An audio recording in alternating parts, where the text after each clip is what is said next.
وہ انتہائی محنتی صحافی تھے جنہوں نے اپنے شاندار کام سے صحافت میں مقام بنایا۔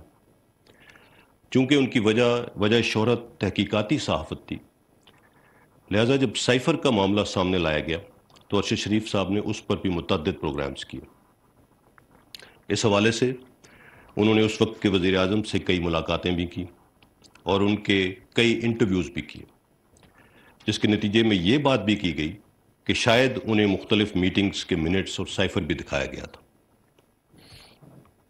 سائفر اور ارشد شریف صاحب کی وفات کے حوالے سے جڑے واقعات کے حقائق تک پہنچنا بہت ضروری ہے تاکہ اس سلسلے میں کسی قسم کا ابہام اور قیاس آرائی پیدا نہ ہو اور قوم سچ جان سکے۔ جہاں تک سائفر کا معاملہ ہے،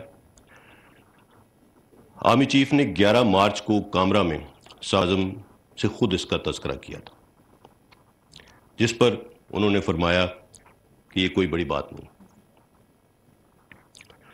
ہمارے لیے یہ حیران کن تھا جب 27 مارچ اسلام آباد کے جلسے میں کاغذ کا ایک ٹکڑا لہرایا گیا اور ڈرامائی انداز میں ایک ایسا بیانیہ دینے کی کوشش کی گئی جس کا حقیقت سے دور دور تک کوئی واسطہ نہیں تھا، یا فیڈ کیا گیا، جس کی حقیقت بھی بہت حد تک واضح ہو چکی ہے۔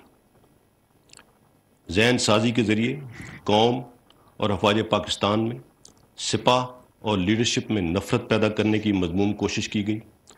پاکستان اور پاکستان کے اداروں کو دنیا بھر میں بدنام کرنے کی کوئی کسر باقی نہیں چھوڑی گئی۔ اس میڈیا ٹرائل میں ARY چینل نے بالخصوص پاکستان آرمی